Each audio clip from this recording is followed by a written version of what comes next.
I mean, how do I describe it? It's bold, a light, black, unapologetically black, very funny, amusing, caring, You give great advice from a different perspective. Passionate, free. vulnerable, a creative, sexy. My girl is lit as fuck. Always ready to twerk a little something. genuine, very genuine, resilient, like sixth sense, otherworldly. If you know, you know. it's so vibrant, baby.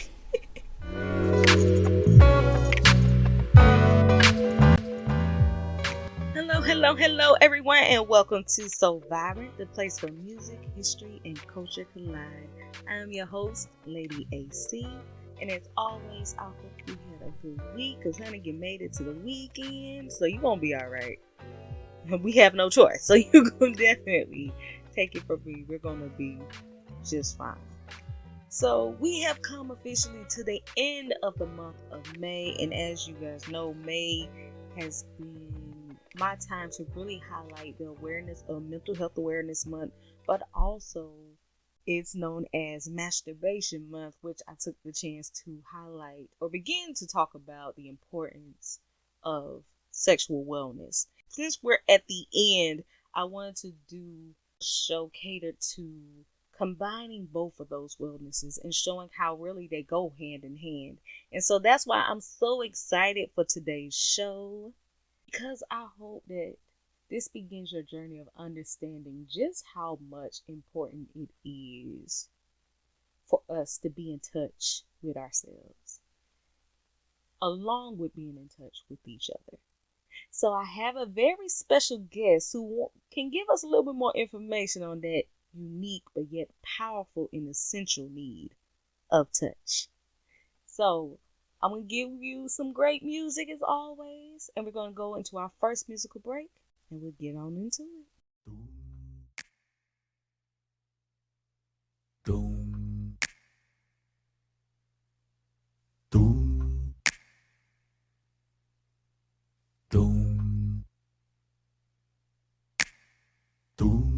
Here I am, there you are.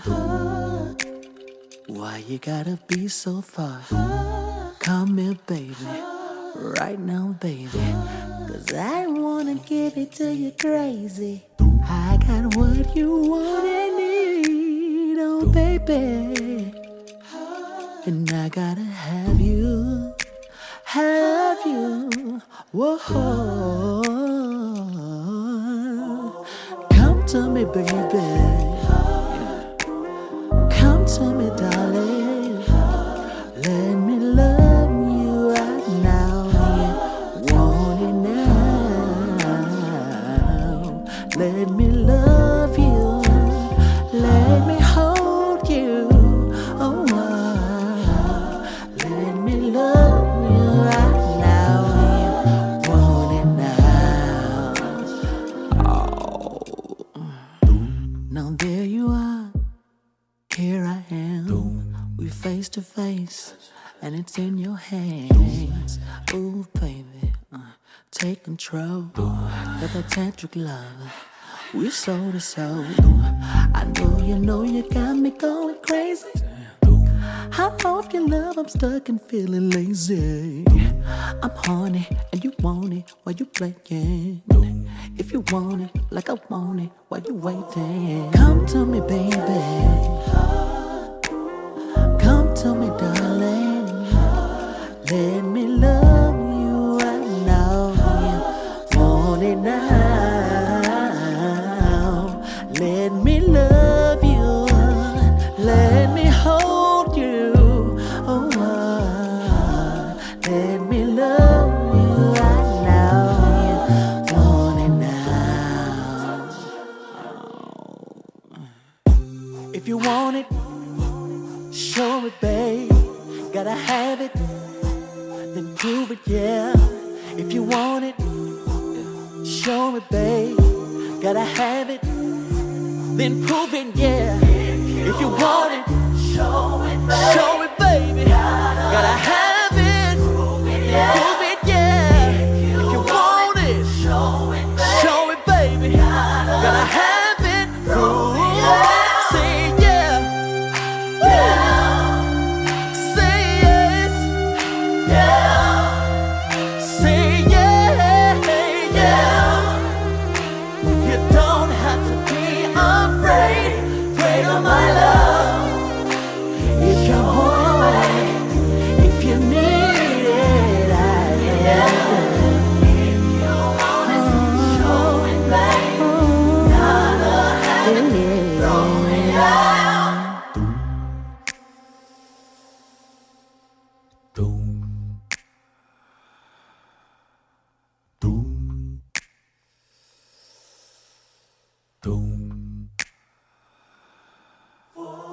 Come to me, baby. Come to me, darling. Let me love you. I know you want it now. And that was Rahbi, my guy, my dude. Just so sensual, right there, with his amazing song called Touch. And it's a perfect segue to go into today's conversation. So I really hope you enjoy, you learn something new. So let's begin our interview.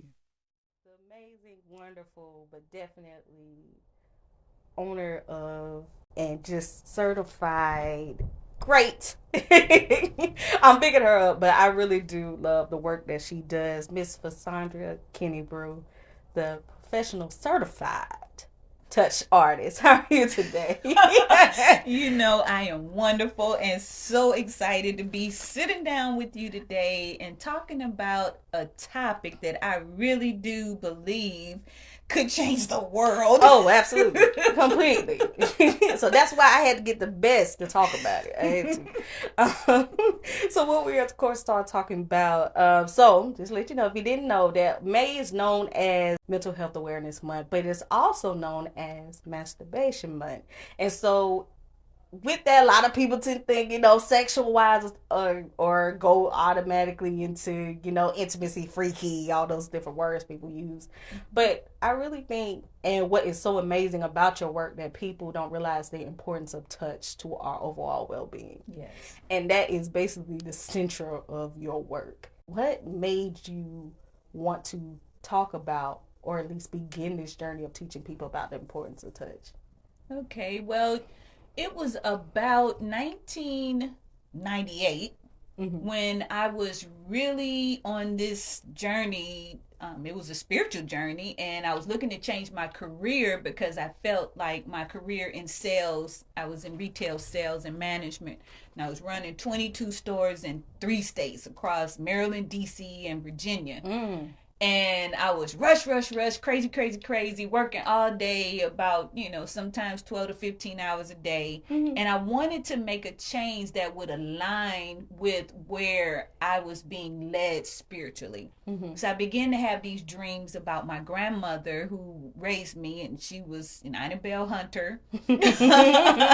She was much older than I, so, she needed a lot of care because she had pain with her knees, her back, and, so there I was still a child, but she would always call me, come rub grandma's back, come rub grandma's knees, and even before that, it was come scratch grandma's scalp, and those were the things that we did, but that crossed over generations. Right. There was not a lot of words that had to be said, but there was a lot that was being communicated. And so I was having dreams and visions of that as I was considering this new career. So with that in mind, I did not know anything about massage therapy as a career or as a profession. I just saw pictures in magazines, and I saw sometimes people were getting a massage and it looked professional, and other times I saw it was couples that were like massaging each other. So there I am, and I'm seeing this whole thing, and I said, wait a minute, this sounds like it could be really good for me. And as I looked into the history of the power of touch thousands of years ago, pictures in some of the caves and mounds that were found with people touching, which made it very significant to me. And then I also thought about the laying on of hands that's talked about in the Bible and everything. So as I'm considering all of these things, I'm like, it just felt right. So I started just, doing research on massage schools in the area. I was living in Detroit at the time, and I found Irene's Myomassology Institute. I went there for an open house and had an experience, and I'm like, this is it. This is what I want to do the rest of my life. And so that's how I got into it. But I can tell you, learning about touch deprivation and why it was so important physically, emotionally, mentally, all of those things came about because I was married to a gentleman, an older gentleman, and we were having some issues with connecting. Right. And this made me feel like, hey, I got to find a solution to this because I'm in marriage number 3. And this still not working. Hey, I'm like, I'm not going out like this. Right. I am not going to end my life thinking I did 3 strikes, I was out, and I couldn't win. So I'm looking for a solution. I'm going to find my way to work through these intimacy challenges. And that's what led me into the research on this idea of touch deprivation. And touch deprivation is suffering from poor, loveless, or inadequate physical contact. And some of the challenges people face when they are touch deprived, it includes anxiety, depression, isolation, violent behavior even. Right. And how impact that is when it comes to the mental health. Now you see. Yes. So that's when you talked about this show. I'm like, wait a minute, this is so aligned because the mental health is impacted greatly and the physiological health. We're talking about the immunity. The entire immune system is compromised when a person, a human being, does not receive adequate touch. So now you're looking into this as a big deal because it crosses over many different parts of our lives. And I thought to myself, hey, if couples who come together, sleep together in the bed together at night, if they could figure this out and learn how to touch in a loving and compassionate way that is not where some people think that touch is synonymous with sex. Right. And it's not.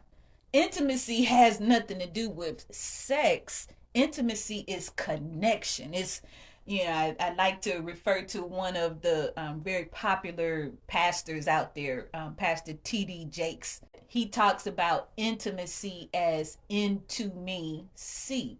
And so I'm like, okay, I flipped that around. So what you really want me to do is to see into you. Yeah. And so that's what that intimacy exchange is seeing into another person. And I just love helping people facilitate that. And which is beautiful and amazing way to sum all that up. And in you speaking that, I remember I even attended one of your sessions about the touch, and it really hit me, the concept of touch deprivation. I think you were looking at like what was the number one thing that people tend to buy, and you open the class up with that, and all of us, I remember the class were like saying these different stuff like ice cream, but paying our bills, like we would say all these different stuff, but you're like, no, the number one thing that people spend money on are blankets. And I remember, I know that shook me. Yeah. And that's when you went into the concept of touch deprivation. So for people who've never heard of that term and never understood that, how, I don't want to say detrimental, but how definitely impactful is touch deprivation, and what ways does it show up? Okay. So when we think about anxiety and we think about a person like being on edge at all times, it affects their sleep. It affects their ability to communicate because what's happening in their brains and stuff, they're in fight or flight. And so they're thinking negatively. Everything they see comes from a viewpoint that's kind of I guess distorted because of what's going on inside of their body. And so it's a chemical process that's actually happening inside when a person is anxious or depressed. And when it's happening for long periods of time, then you just get in a slumper. And you just don't want to get out of bed. You don't really know what it is that you're missing. So I find that people tend to, you talk about the blankets, they tend to cuddle up with a blanket, or they might get a pet. And they get a pet, and that's their comfort. And then now you can get a prescription for what do they call it, emotional support animal. That's what it is. I'm like, it's coming to me, but it's emotional support animal. Yes. And so what it is, people can get a note from their doctor that says that they have to have this for their well-being, and they can literally live in apartments or houses that they couldn't otherwise stay in, different hotels, because they have to have it in order to keep them stress-free. And so then I think about the Snuggies. They'll the weighted blankets to feet, the weighted blankets. So these are all ways that people are finding substitutes for that physical touch that they long for. But when I think about younger people, especially our teenagers, the behaviors that show up are sometimes, a little bit over the edge. I mean, some people would call it promiscuity, or they might use words like, oh, she's hot in the pants, whatever the case may be. But the person, when you're a teenager and you're going through the chemical changes that happens in the body anyway, naturally, and it causes you to be in a heightened sense of your sexuality, because those are the hormones that are being released. And not just that, during this particular time frame in your life when you're supposed to be in baby producing years, the body knows when that occurs and when it's supposed to occur, so it responds in a way.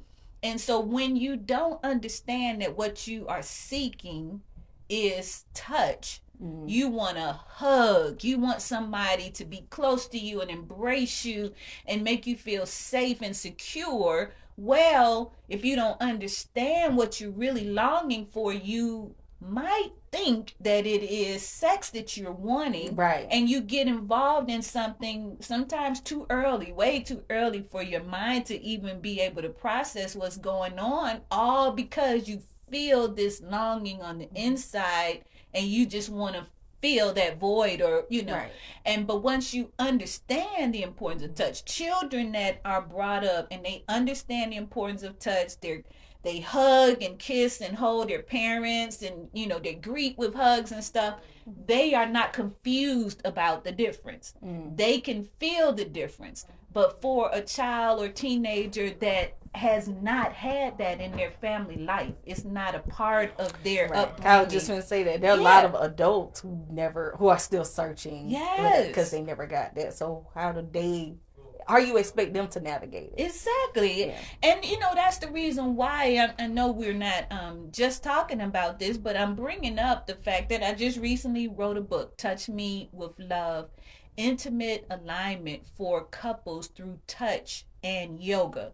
So I wrote this book because although I've touched thousands of people in classes and retreats, I wanted everybody to be able to get this information. And it goes into lots of details about the actual chemical substances that are being produced in the body and how they interact. It goes into all of that, but then it goes into practical exercises and things that couples can do to support them as they really desire to become more connected and more intimate on another level. Because I'm telling you, once you learn some of these alternative ways of connecting, you begin to become an artist of your own, type, if you will. You use your imagination to discover your partner's body and even your own. You know, you talked about masturbation. I mean, it's not necessarily masturbation to touch yourself, but exploring your body in a way that helps you understand what you want or desire or need. That, you know, that's a part of communication. How can you tell your partner what you need if you haven't tested to see what even feels good, you know? And so I'm so glad you're talking about masturbation, because some people do have weird thoughts about that due to upbringing and whatever they've been taught as a child. But, you know, exploring one's body is not a negative thing in any kind of way. It's yours. Right. And I'm glad you did bring that up, because but I think that leads me to, what are the misconceptions when it comes to touch? Because, of course, for instance, I'm glad you brought it up with the masturbation. That's where that first misconception for me happened. Because, you know, you're told, you know, your body dirty, you ain't supposed to touch there. You're not grown enough to think that, not realizing how natural that is. So, especially in your work or in relation to, like I said, masturbation, or just a combination of that.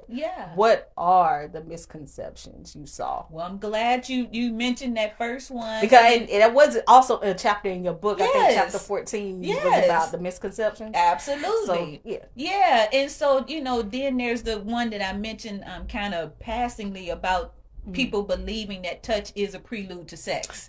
You know, that's a big deal, because, you know, some women, they will opt out of touch because they don't really feel like having sex. So they feel like, if I go there, there's an expectation of me going further. And so that's the, you know, really a big deal about you being in control of your own body and you determining when you want to have sex, you know. I mean, nobody, just because you are in a room with somebody doesn't mean that that's what the end result is or what you came there for. So you got to be clear on that and not be deceived about that misconception. Another one would be that, you know, if a person says, I don't need touch, you know, I don't need that. That's not a part of who I am and how I roll. But you do need touch, because it's not about what you might think in the back of your mind because of a negative experience you had in your life. You know, that's something I really want to touch on, is the fact that so many people may have had some type of touch trauma in their life. And due to that trauma, they're basically saying no to touch. Well, all touches are not negative or bad. That was a traumatic experience that you were, you know, thrown into. You didn't ask to be there. Somebody pulled you into an experience and they took advantage or tried to take advantage of you and your person. And so now you might need to have some counseling or coaching so that you can manage that. But to say, I don't need touch, is a big mistake.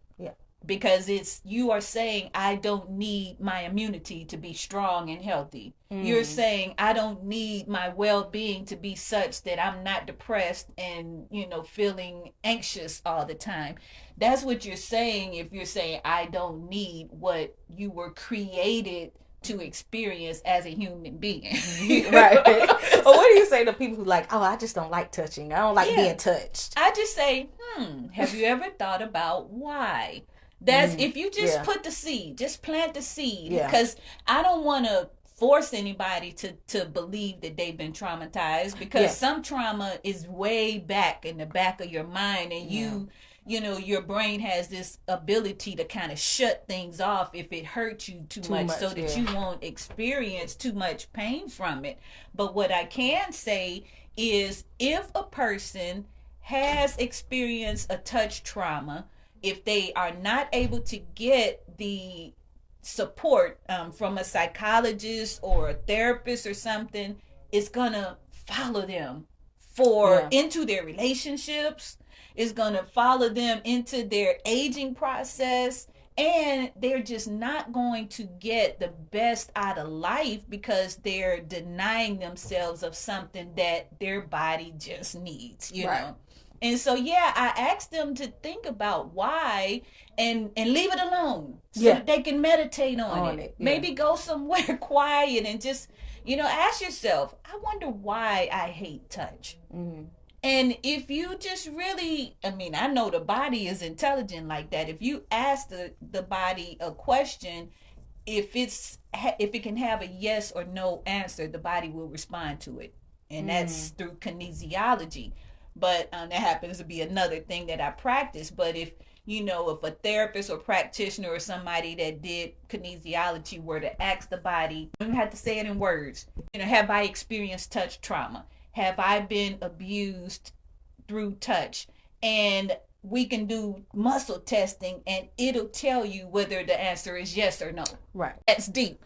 Yeah. But yeah, if you find that you have, then that's when the process to really experiencing healing occurs. Yeah. Because you can't heal something that you don't address or even acknowledge that it happened. Right. So the question is something that allows a person to just search in their back of their mind, and then with added information that is going to give them real scientific explanations and information about this whole process, maybe at that point the person will become open to at least trying and then experiencing, because when you experience it, automatically this is good for me. This is good. Right. It's almost like medicine. It really is. Because you really don't understand until it's another way of really connecting with your body and being in your body, being present, which is the goal of healing is supposed to do with you. And that leads me to, now you're open. And so now you want to go about getting the healing of touch and understanding how that goes. So what are those basic ways of touch? Yeah. Well, first thing about connection is, your atmosphere and environment that you're in and stuff. So I really teach people about creating a space for touch. You talked about being present. Yeah. That whole mindfulness thing. If you've got a lot of distractions and things going on around you, you really can't be present with yourself or with a partner. So I really help people in my classes to understand that as an initial thing that they have to check in with. You got to be committed to this thing. Yeah. So that means no phone can be ringing and all these kind of things. You can't have negative smells, nasty smells around you. You've got to have some positive aroma, something that really soothes you and smells good and that's not irritating. Those things kind of take away the distractions so that you can be open. Now, once we get into the class, there's a whole process of grounding yourself with your partner. Yeah. And just, placing your hands on the partner. You can place your hands on their heart. You can place your hands on their back, on their face. And, you can use different ways to just touch, just hold. That's one of the initial movements, is holding. And holding helps you to be grounded, your partner to be grounded, and to be able to just be mindful about the present moment. You can do 20-30 minutes of just holding certain areas of the body, the bottom of their feet, placing your hands on the bottom of their feet, and just breathe and relax together. And that is doing something, whether you know it or not. It's already working. Right. The medicine is at work.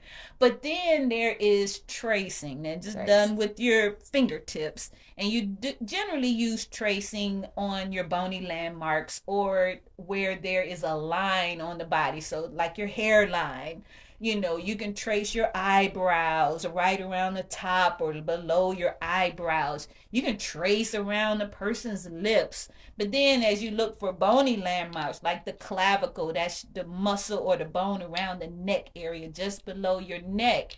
That's a real sensitive area to just trace. And the tracing, each movement should be slow.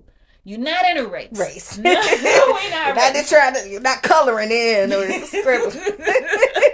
You're scribbling. You're like, You're taking your time. You're creating art with your hands. You're creating a masterpiece. So I really like to help people that are attending my classes or workshops just get in that mood of being an artist. Creating a masterpiece. And then we also have a movement that's called long flowing strokes.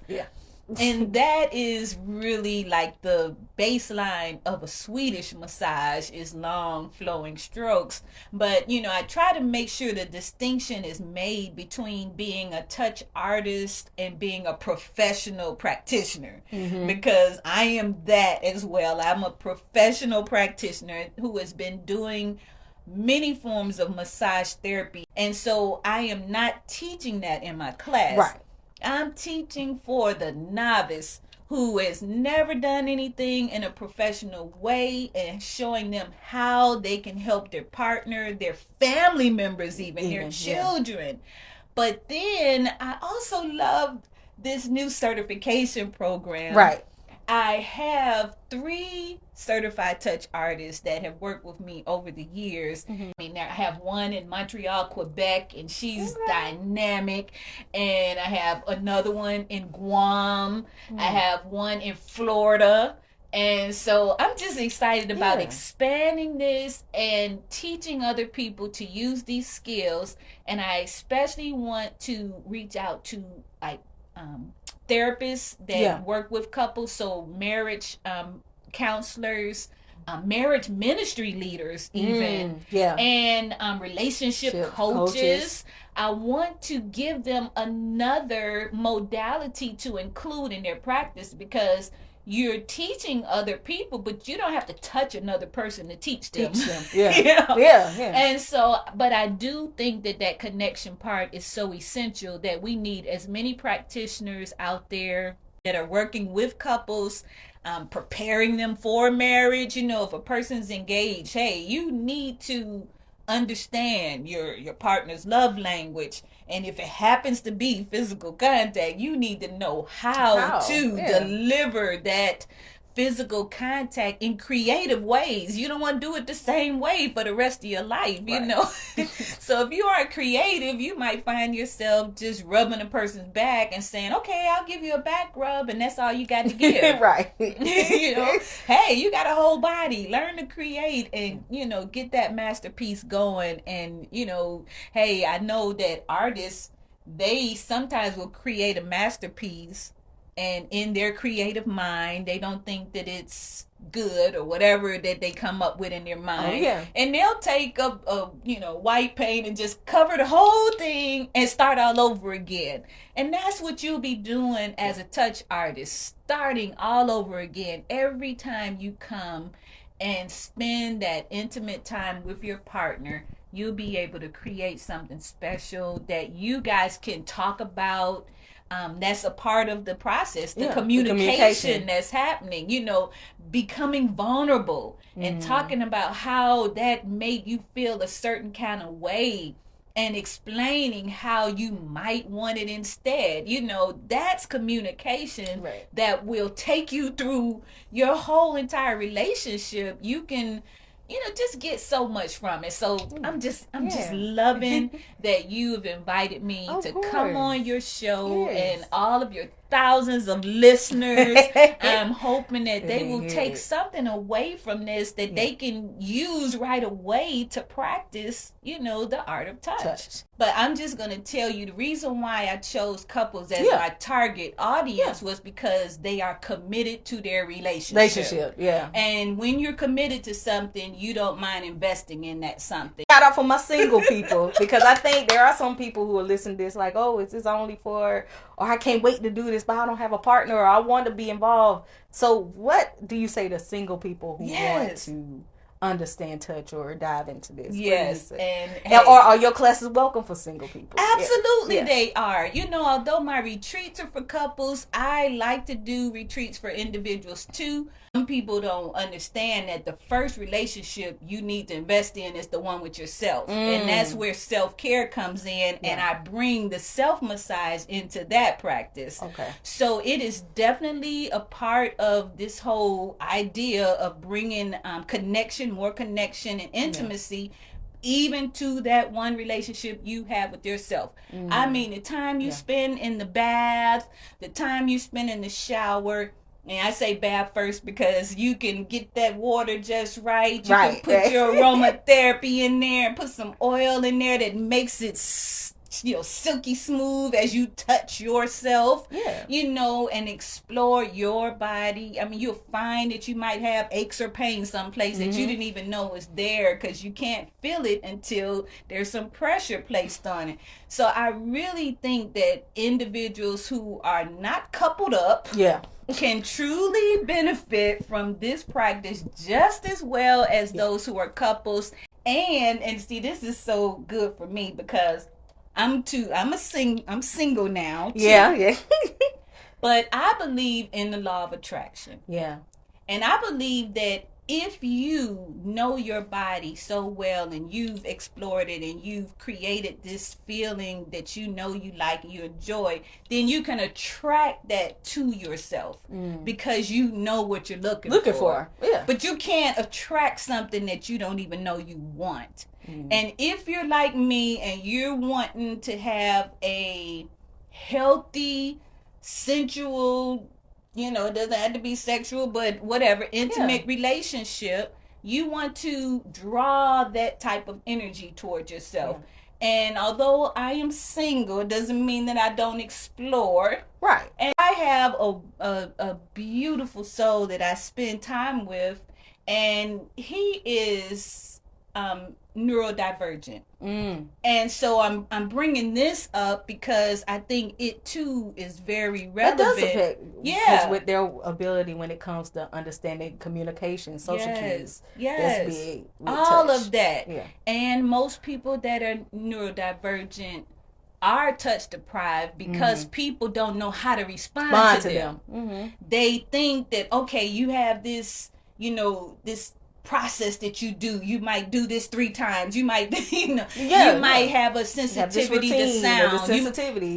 So you have all those things. So some people don't even want to get intimate enough with you to understand that is not a problem that's going to stop your world just because you have that. Everybody's got different quirks and things that they might do. But, when if that person has not been touched in a long period of time, then it's like they respond just like people who, are not neurodivergent. Yeah. They get violent, they can get angry, they can get depressed, all of that. And so what I found, and the reason why we started hanging out was because I never experienced spending quality time with someone like that. And so it was, it's kind of like that. We live in the same building, we just getting to know each other, exploring. Yeah. Well, guess what? I invited him over for a massage one day. I gave him a massage, Lord have mercy. If this person, when he was around his family, they could see immediately that something had happened that changed him. They could see in his behavior how calm and relaxed he was. And I'm going to say it, I'm honest, and I'm always one who is open to share. This is an open space. I make safe spaces for openness. Let's go. Yes. I'm here but for I can it. say that this, this gentleman had not had touch in years. Yeah. And when he got the massage, and especially in his head and his scalp, when I did that part, he went to sleep, just like people tend to do on my table. But the other thing was he just felt so relaxed. He didn't know how to really respond to it. Yeah. And his family, same type of situation. And he stopped drinking as much. He was using alcohol addiction, and this is one of the things. Yeah. So when you're talking about addictions, even you have to acknowledge that the lack of touch could be a part of that. I was watching a TED talk, and the gentleman was talking about the fact that the opposite to addiction was not sobriety. The opposite to addiction is connection. And he went into this story about when he was addicted to drugs and things like that, and how people treated him, and how he was such a, his family members just wouldn't talk to him anymore. You can't come to my house, this and that. how isolated can a person feel when they are already experiencing some type of addiction that is a symptom of something else much greater, right? Yeah. So if you're gonna push a person away just because of that, you're causing them to go down a rabbit hole, a dark rabbit hole, where it's hard to come back out of it. And so all you have as a friend is your bottle. All you have as a friend is your pill or your whatever it is that you drink and stuff like that, or smoke. And, I ain't mad at none of those things for people that don't have to have it all day long because they're using it as a crutch for something that's missing. I feel like, everything in moderation is good, And I just feel like if a person knows that this could give me as much satisfaction or make me feel as good as this, or fulfill a longing or a need that the body is actually calling for, because everything we feel is really about communicating a need. And so if we were to have that more, then people could find a substitute for the things that may not serve them in their best good. So I really like sharing that story, and it's like, okay, this touch thing is not a magic pill or anything, right. But it does support people in their overall well-being, your mental, emotional, and physical health.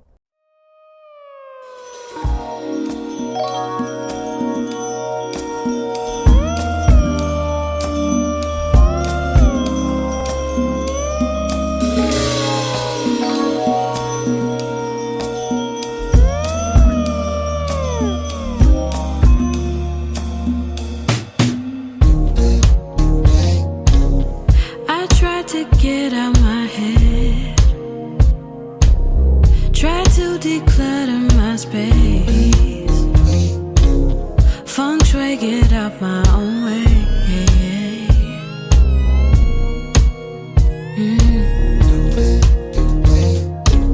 Still hear this noise all around, still building up, it's so loud. Baby, could you turn it way down and give me a groove like you used to be? Put me in the mood like I used to be. Stop what you're doing.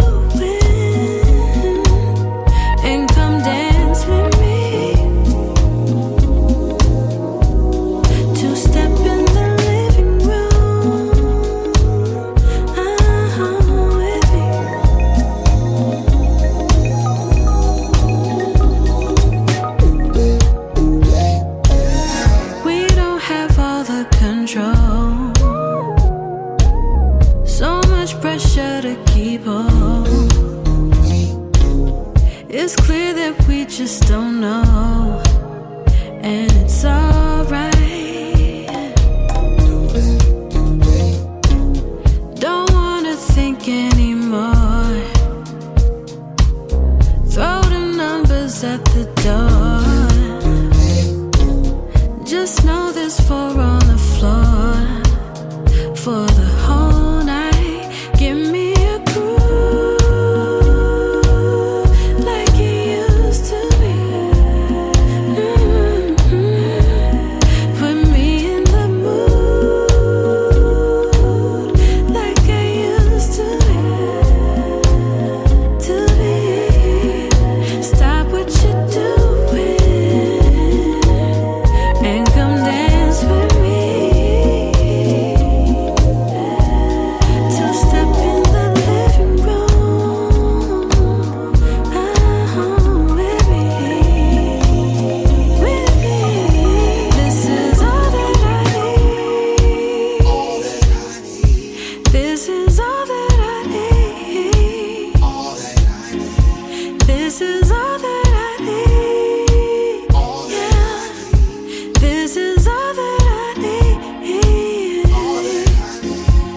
This is all that I need.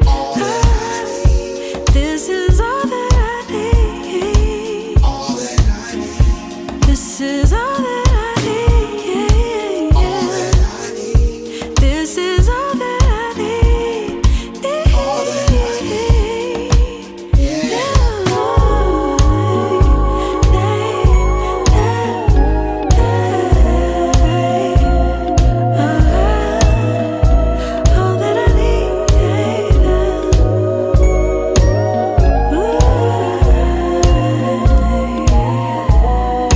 Stop what you're doing and come dance with me. To step in the living room, with me. All that I need.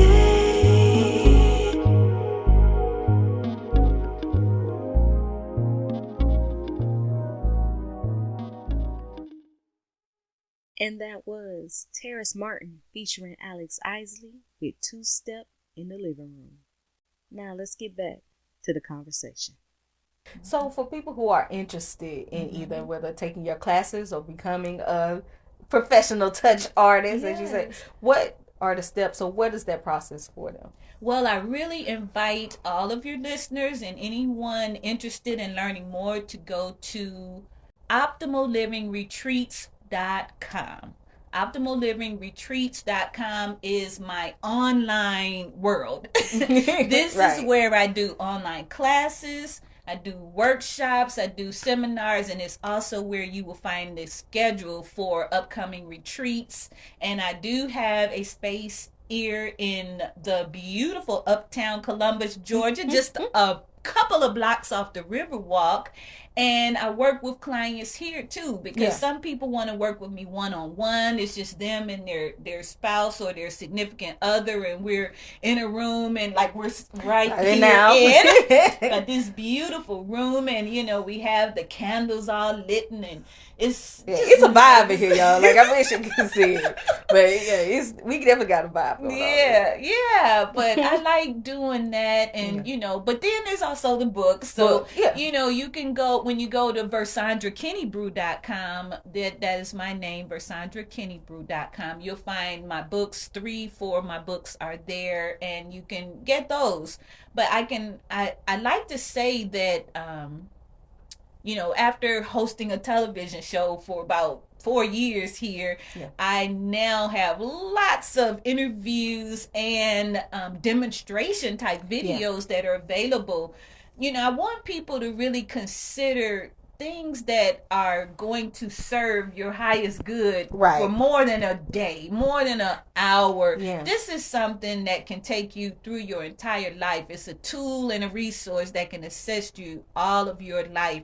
So I hope that people will choose themselves and know that they are worth investing in, and understand there's not a curriculum in school to teach you touch. No curriculum that says this is what healthy touch is, this is what non-healthy, it's like, it's not there. So I've created a curriculum now, and it just came to me, I am just crossing the age of 60. Okay. And y'all, she do not look it. I promise y'all she don't look it at all.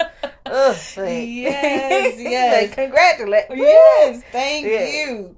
But I am so excited because as I cross into 60, you really begin to think about the legacy that you're going to leave. And so it's like the Spirit is guiding me to train 100 certified touch artists. And that's my goal. And then, I'm expecting to do that over a 5-year period. It's my, 2030 goal. And, I'm going to be traveling soon. I don't know if I told you about it, but I'm going to Africa. And I will be spending 27 months in Africa. And so I'll be teaching my classes even virtually online from another country. So I'm expecting to have touch artists all over. In your classes, in your work, this is where we learn. Yes. And I would say definitely that's what made me, as somebody whose love language is touch, definitely it hit every spot. And I'm just gonna tell you this story. This way, I remember the last class I went to yours. So for the single people, you get partnered with whatever other single person that show up, and they still happen to be this guy. Yeah. I've been partnered with both, and it is open to people of all genders, all sexualities. Yes. And I was partnered with a woman one time, and I was partnered with a dude one time. And each time was just... I still practice the simple basics, like, on myself, but I remember in those experiences how, like, literally, it was just such a great... connection of diving into each other. Like, I learned a lot about myself in that. Yeah. But the story I'll tell you, so I remember I was partnered with this one guy, and I remember we had to trace the body, and we got down to the feet. And I know how people feel about feet, and at that time I did feel that way too. But I was committed. Yeah. Like you said, like, commitment was a part of that. And so I do this random dude's feet. Yeah. I'm tracing, pulling. Massaging, tugging, to the point where at the end of the session, he was like, "Oh my God, I love what you did with my feet. I love it." And I was like, but I was like, but that would never have happened if I had not, really alone and open. Yes. So yes, y'all do these classes, and what she does is amazing, and I'm so thankful for you to be here. So if anybody would love to connect with you, or once again, like I said, join the classes, or they're interested in touch, how can they reach you? Once again, what's the... Well, let me give you my socials. Yes, everybody's doing socials, So I am Optimal Living Retreats everywhere. That's on IG, that's on Facebook or Meta. It's everywhere. And so Optimal Living Retreats is all you got to put in. At Optimal Living Retreats, you'll find me.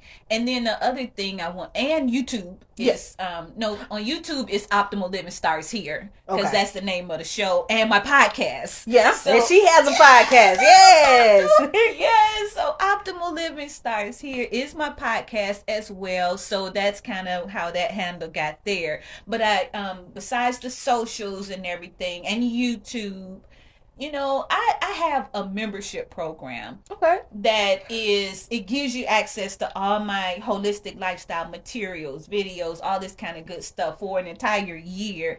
And so that is on the Optimal Living Retreats website. And I really hope people will consider that as an ongoing way to stay connected to the holistic lifestyle world, because there's a whole world that most people are just not aware of. Right. The people who are conscious of the mind, body, spirit connection, and how they have to be aligned with for you to really have a full and prosperous life. Because I'm telling you, so many people are suffering, and they're dealing with poverty of the mindset even. And when you begin to open up, grieving especially. And my dad is transitioning right now, and I've been in this space, and I've been needing more hugs than I normally get, because, it's not an easy thing to release a loved one, and to know that they'll never be with you in the physical. But I do know my dad has gotten lots of massages from me over the years, and his spirit is going to remember me. Oh, I know. He's going to be like, okay, I'm going to tell you. He's going to tell me from the spirit world. That thing you've been doing all the way down to his last days. Yesterday, I left Birmingham, and I gave him some touch and stuff. It's different kind of touches when people are, kind of fragile in their physical body. There's ways to touch a person really without even putting your hands on them. Yeah. Because the energy, that's part of the class too. With the Reiki. Yes, you're exchanging energy. Yeah. So that is a touch. It's touching from the spiritual perspective. But I could talk about this topic all day. And I just been happy to be here hanging out with your girlfriend. I mean, how many years? It's been, we met in Atlanta when we were on the radio together. Yes. So, it had to be about It's got to be 18 years. Oof. Yeah, it's been a while. It's So a while. this is definitely a joy for me. Yes, and I appreciate you so much for doing this. Thank you Yes. again, Miss Versandra Kennebrew, the professional touch artist. Y'all, please check out her classes, her work, everything. Pick up the book if you can. Yes. I promise you, it will definitely change your connection with touch. Yes.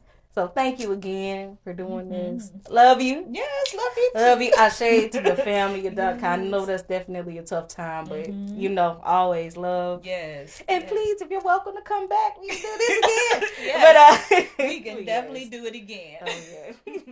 But thank you. And oh my God, that was just such a beautiful conversation, y'all. I hope you got so much out of that like I did. Even listening to it again is so amazing. So, yes, please check her out. Check out her work.